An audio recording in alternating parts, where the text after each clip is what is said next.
Bom dia, eu venho apresentar um trabalho que fiz de investigação sobre a evidência científica que existe sobre a pandemia do vírus SARS-CoV-2 e da doença Covid-19.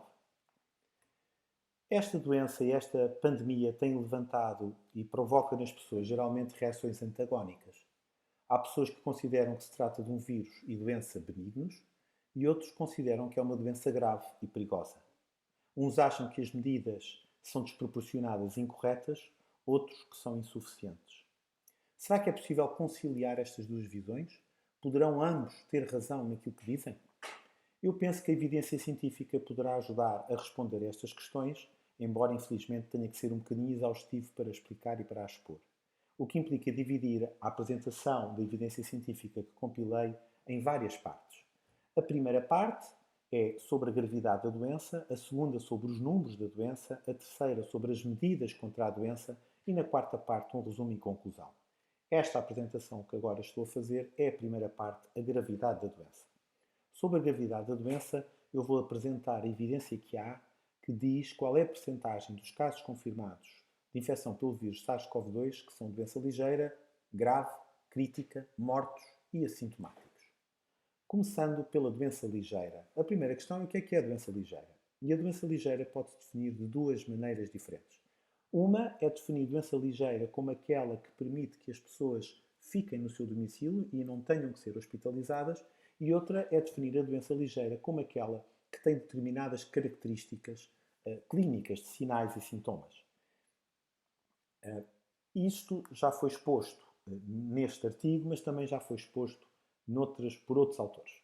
E, portanto, estas duas definições possíveis faz com que, quando vamos analisar artigos que definem em várias populações quais são as percentagens de doença ligeira, poderão utilizar critérios ligeiramente diferentes. E mesmo quando utilizamos os doentes que não são hospitalizados, isto vai obviamente depender de quais são os critérios para internamento hospitalar, que podem variar ligeiramente de país para país e até no mesmo país poderão ter variado ligeiramente ao longo do tempo. Mas mesmo assim, e com estas condicionantes, vamos ver o que é que há publicado. No primeiro grande artigo, publicado a 24 de fevereiro de 2020, sobre doentes chineses, sobre mais de 72 mil doentes chineses, eles encontraram 81% de doença ligeira, em que definiram doença ligeira como aquela que não tem pneumonia ou tem uma pneumonia ligeira. Os dados espanhóis, que incluem dados até 9 de outubro, incluindo toda a primeira vaga e parte da segunda vaga, a nível nacional de toda a Espanha, ficaram no domicílio e não foram internados 81,8% dos casos confirmados de Covid-19. A região de Madrid, que foi uma região particular, porque se considerou que a doença teve aí uma gravidade particular, a percentagem foi muito semelhante, 81,1%. Em Portugal é mais complicado, porque em Portugal não nos são dados pela DGS, não são fornecidos dados sobre o número acumulado de doentes internados com ou por Covid-19. E, portanto, teremos que ver dia a dia dos casos já ativos no país naquele dia, quantos estavam internados e quantos estavam em casa. Claro que isso depois também vai depender dos critérios de internamento e reparem que em Portugal os critérios de internamento para pessoas que tenham um teste positivo para a Covid-19 inclui, por exemplo, no K ter diarreia grave ou vómitos persistentes e no D ter reaparecimento de febre após ter tido um período sem febre. Portanto, são critérios que não são assim um bocadinho ligeiros e não são um bocadinho indefinidos. Mas no A, o critério A, é a ausência de condições de habitabilidade ou de isolamento no domicílio. E um facto é que foi frequente em Portugal, principalmente com proveniência de lares de idosos, serem internados no hospital idosos que tinham doença ligeira, mas que não era possível estarem isolados dos outros idosos no lar. Por exemplo, esta notícia que aqui tenho em baixo à esquerda fala de uma situação em que o Hospital Militar do Porto recebeu um total de 60 idosos de vários lares porque não tinham condições de isolamento no lar. E, portanto, quando nós vamos ver a percentagem de doentes que em Portugal ficaram no domicílio e que foram internados, não estamos a ver a doença ligeira e a doença grave, porque há pessoas com doença ligeira que mesmo assim foram internados. Em Portugal, a percentagem de internados, então, dia a dia, no dia 16 de abril, que foi da primeira vaga, o dia em que houve o máximo número de doentes internados, dos 17.719 casos ativos, estavam em casa 16.417, que foram 92,7%. A 11 de outubro, 97,3% e a 7 de novembro, 96,6% dos casos ativos. E reparem que a 7 de novembro tínhamos 70 mil casos ativos em Portugal enquanto a 16 de abril tínhamos 17 mil, o que mostra que a nossa primeira vaga não foi vaga nenhuma, foi uma pequena ondulação só do mar. Então, Itália. Itália foi um país bastante grave nesta área. Eu não estou a falar de Itália, estou a falar da China, de Espanha, de Portugal. Porquê é que eu não falo de Itália? Em Itália não podemos falar sobre estas percentagens porque os italianos que tiveram o seu primeiro caso identificado e confirmado a 20 de fevereiro, logo a 25 de fevereiro tiveram uma ordem do Ministro da Saúde italiano para que os testes para a Covid-19 fossem reservados para doentes com doença grave e com necessidade de internamento hospitalar. Portanto, todos os doentes com suspeita de Covid-19 que ficaram no domicílio, que não foram internados, não foram testados e, portanto, não temos a confirmação dos casos. E, portanto, em Itália nós temos uns números muito falíveis, muito errados de doença ligeira, pelo que a percentagem de doença grave e de doença ligeira não é correta e não podemos avaliar. E, portanto, em resumo, doença ligeira na China e em Espanha à volta de 81%, batem muito certo estes dois dados, e em Portugal 93% e subiu para 97%, mais ou menos. Doença grave, temos o mesmo problema que a doença ligeira. Como é que a vamos definir? Podemos definir pela existência de determinados critérios clínicos ou definir pelos doentes que são internados no hospital, e isso vai depender, é claro, dos critérios de internamento de cada país e da sua variabilidade de país para país e ao longo do tempo, como eu já tinha dito relativamente à doença ligeira. No mesmo estudo proveniente da China, que analisou os primeiros mais de 72 mil doentes, foram doença grave, pelos critérios deles, 14% dos doentes. Em Espanha, até 9 de outubro, foram doença grave com necessidade de internamento hospitalar, a nível de toda a Espanha, 16,5% dos casos confirmados, e a nível da região de Madrid, especificamente, 17,4% dos casos confirmados, ou seja, também semelhante à restante Espanha. Em Portugal, temos o mesmo problema, o número acumulado não está definido. Isto vai depender dos critérios de internamento que já falei previamente, mas vendo dia a dia, dia 16 de abril estavam internados 7,3% dos casos confirmados e agora, 11 de outubro e 7 de novembro, 2,7% e 3,4% dos casos confirmados. Ou seja, em relação à doença grave, temos percentagens entre 14% e 17% na China e em Espanha, não muito diferente nestes dois países, e em Portugal muito abaixo, 7,3% e agora 3,4%. A doença crítica será aquela, semelhantemente às outras duas, que ou tem determinados critérios definidores de doença crítica ou é o doente que é internado em cuidados intensivos. Aqui, atenção, não só há critérios de admissão para cuidados intensivos, como há alguns países, em que Portugal não é um deles, estabeleceram critérios de não admissão e de seleção de doentes para ir para cuidados intensivos. Ou seja, poderão ter reduzido um pouco o número de doentes que foram para cuidados intensivos, tendo em conta que utilizaram critérios de não admissão. E isso também pode ser importante na interpretação destes dados. Naquele estudo da China que já falei, os doentes críticos foram 5%, de acordo com esta definição. Em Espanha, os doentes internados em unidades de cuidados intensivos a nível de toda a Espanha foram 1,6% dos casos confirmados e em Madrid foi menos do que a média nacional. Em Madrid foi 1,1% dos casos confirmados. Em Portugal temos o mesmo problema, não temos dados, temos que ver dia a dia e depende dos nossos critérios de internamento que também foram ligeiramente soft. Reparem que, de acordo com estes critérios, um doente que tinha um PDO2 inferior a 53, uma orelha superior a 42 e um glóbulos brancos inferiores a 4.000 já tem critérios para ir para a unidade de cuidados intensivos. E eu pergunto-vos se doentes que não tenham Covid-19 e que tenham estes três critérios se são admitidos em unidades de cuidados intensivos. Portanto, os nossos critérios para admissão em unidade de cuidados intensivos para a doença Covid-19 foram muito mais ligeiros do que para outras doenças habitualmente. Seja como for, em Portugal, na 16 de abril, foram internados os casos confirmados ativos, estavam internados em unidade de cuidados intensivos 1,3% e atualmente a percentagem baixou e há à volta de 0,5%. Em Itália temos o mesmo problema, não é? Como não temos os casos ligeiros identificados, não sabemos que percentagem da totalidade de casos foram para cuidados intensivos. Sabemos uma coisa diferente. Nós sabemos de Itália, na Lombardia, isto foi publicado, de todos os doentes internados nos hospitais com Covid-19, quantos é que ficaram em enfermaria e que percentagem é que foi para cuidados intensivos. Eles, na Lombardia, de todos os doentes internados no hospital, foram para cuidados intensivos 16% dos doentes internados com Covid-19 no hospital.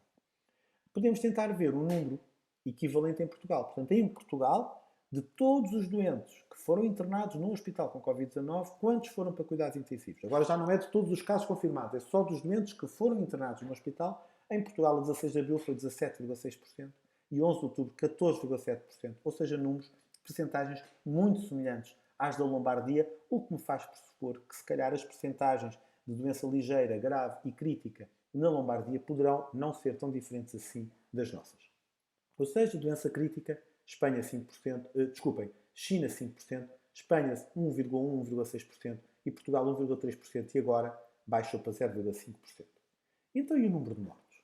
O número de mortos por esta doença, por esta infecção, qual é a taxa de letalidade, a percentagem de pessoas que se infecta que morre? Há duas taxas que é muito importante diferenciar, que são a Case Fatality Rate e a Infection Fatality Rate. A Case Fatality Rate é a percentagem de casos confirmados de doença que acabam por falecer e vai depender da nossa capacidade de testar e de identificar doentes com Covid-19 confirmado.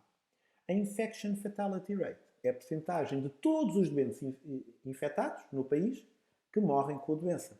Nós não sabemos este número, nós não sabemos qual é o número total de todos os doentes infectados no país. Nós só sabemos os casos confirmados, não sabemos os outros que nós não confirmamos.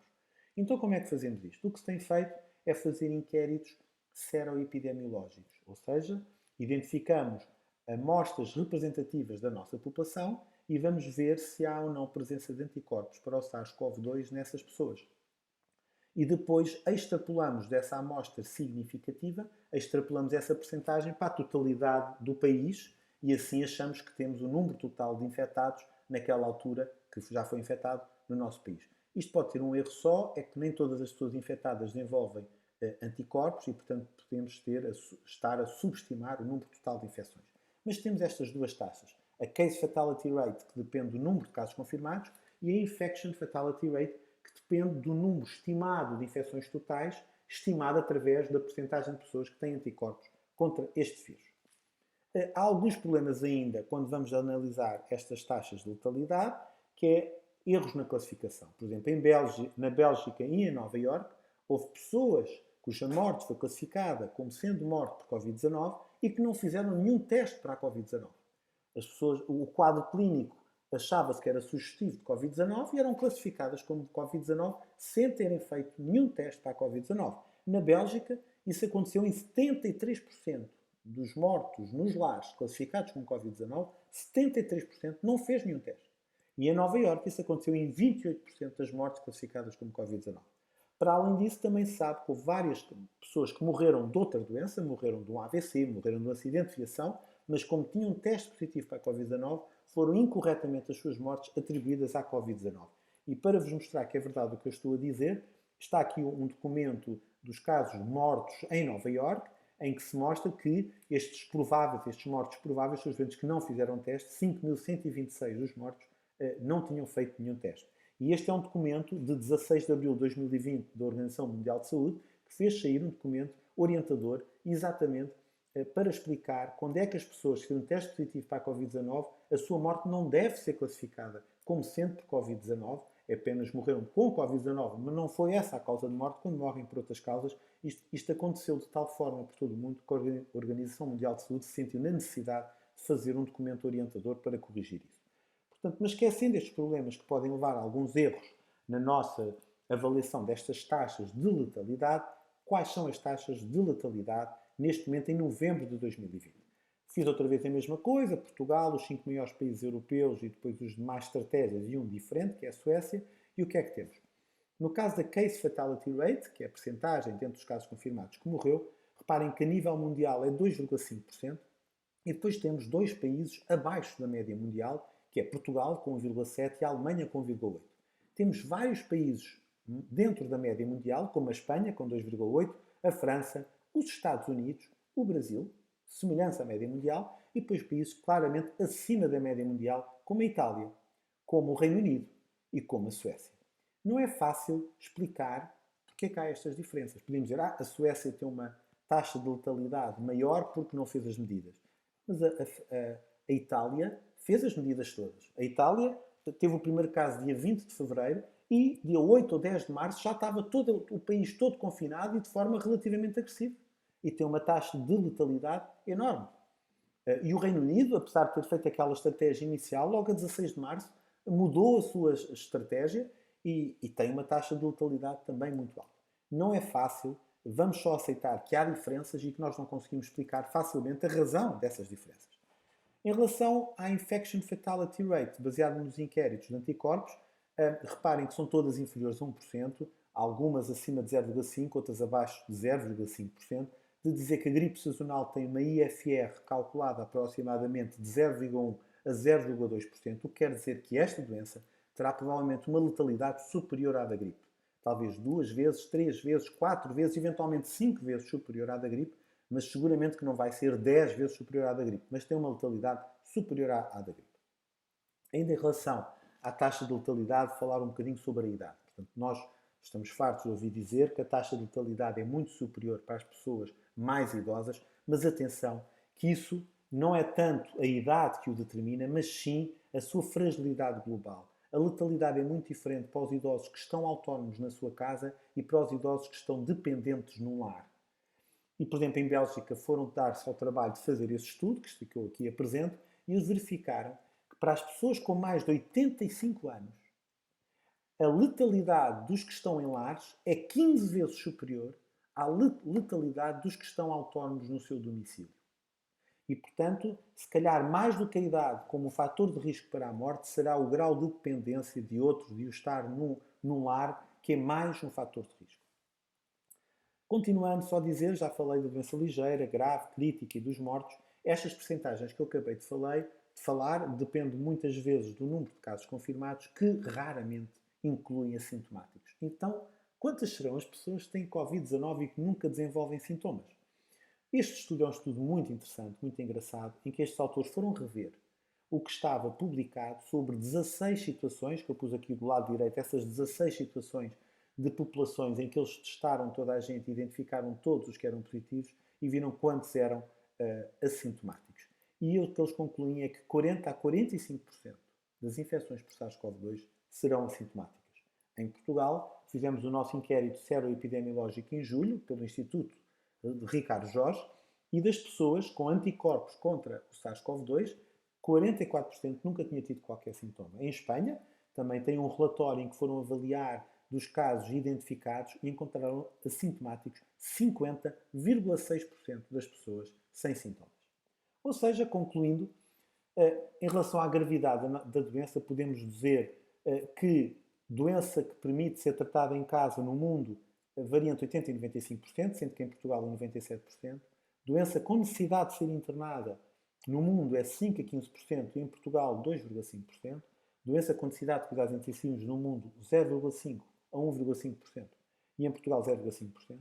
E a nível das taxas de letalidade, Portugal tem uma taxa CFR de 1,7% e que tem vindo a descer com o passar do tempo, inferior à média mundial, e uma taxa de IFR de 0,53% e que também tem vindo a descer. O número de assintomáticos será à volta de 40% e, portanto, a percentagem real de doença crítica, de mortos e de doença grave será provavelmente inferior a esta que eu estou aqui a dizer, e há grande variabilidade entre regiões e países, quer nas taxas de letalidade, quer nas taxas de doença crítica e de doença grave. E essa variabilidade entre regiões e países não é fácil de explicar nem de encontrar a sua causa. Em Portugal, acho que é possível dizer-se que esta doença, a infecção pelo vírus SARS-CoV-2, se comporta como uma doença benigna, sendo que as doenças benignas são aquelas que usualmente, habitualmente, não têm complicações e têm um bom prognóstico. E em Portugal é assim que se comporta esta doença. Então, como podemos explicar os números? O facto é que nós sabemos que há um número de doentes internados, de doentes em cuidados intensivos e de mortos que nos é apresentado. Como é que se a doença é tão benigna, como eu estou a dizer, como é que é possível explicar esses números? E é isso que vai fazer parte da minha segunda apresentação sobre os números da doença. Muito obrigado.